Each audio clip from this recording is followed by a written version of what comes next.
To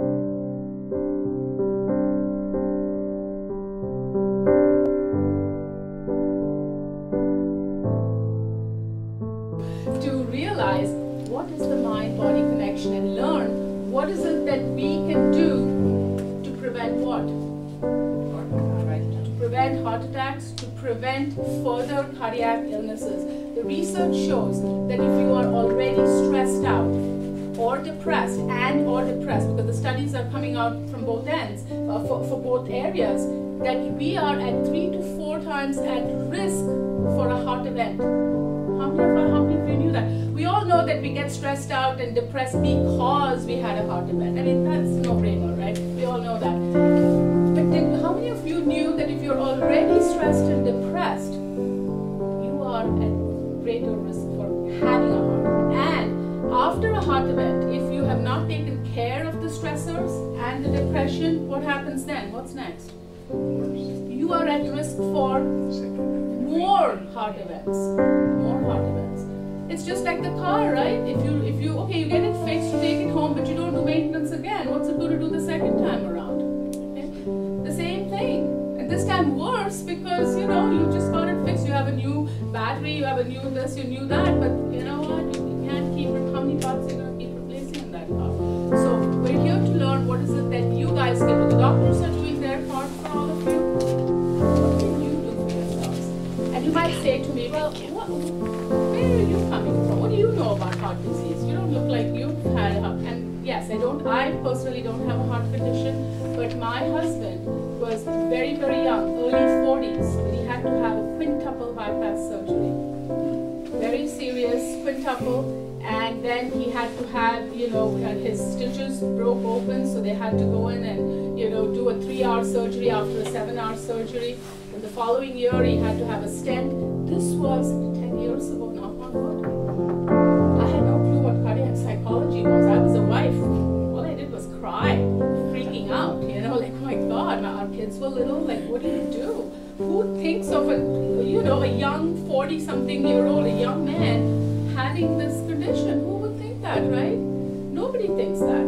So I've been there and we are still there because once heart disease touches not just the patient but the whole family. How many of you agree with that? Right? You can't just say, well, he's the patient, I'm kind of okay. No, it affects the whole family. Why? Because it affects the dynamics, it affects the mood in the family, it affects the fears. You know how many times, for a very long time, I was very, very scared because my emotions were, oh God, if he was late coming home from work or something, I would be like, oh God, what happened here? Or, if he was in the bathroom a little too long, I'm like, oh, okay, are you okay? Are you okay? Like paranoid. So it affected me too and our kids too. Is Daddy okay? They were 4 years old, little tykes, and were freaking out watching Daddy with all the tubes coming out of his face. So it affected our whole family, and that's when I decided to turn lemon into lemonade. That's what you're going to learn today. I could either have said why me, why us, why did this happen, and be really like angry because I was feeling angry. Believe me, I was mad. Like, why did this happen to us? Where did this come from? And everything was going fine, and look what happened. But then I thought, wait a minute, maybe God gave me this in our family for a reason. What is it that I have learned from this that I can then take out and help other people to prevent this?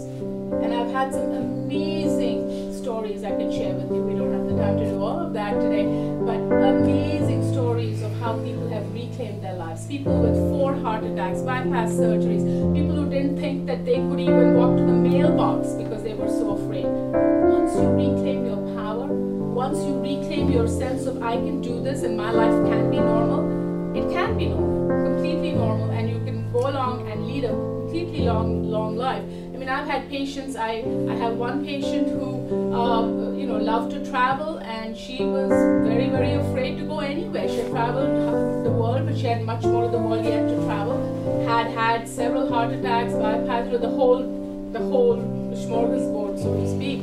And she said to me, Dr. Rao, no, I don't know the quality of my life. Every day I feel these pains, and I just don't feel myself.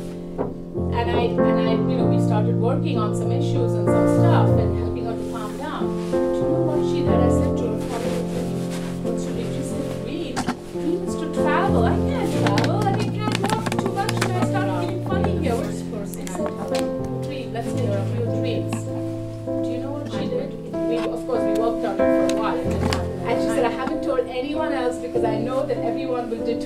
I'm going. They're going to look at me like, are you crazy? You're going where? Like, where are you going? You know, you have a heart condition. Where are you going? She said, no, I am doing this. And she had a fantastic time of her life.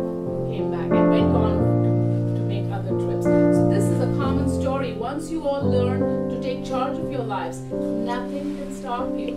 I'm just giving you these examples to help you to know that nothing can stop you. There was somebody else who said to me, Dr. Raj, I don't know what's going to happen to me. I'm a young guy and I had this widowmaker heart attack. I don't know, I always want. I said, what is your dream?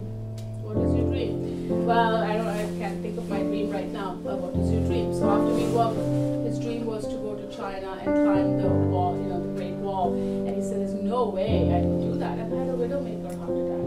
No way, right? Guess what? Went to China, came back with a photo for me to show me on top of the wall. Okay? So these are just phenomenal stories, and there's a million more which we don't have time to get into, to just let you all know that once the mind decides to take charge, miracles happen. Miracles happen. How many of you believe that?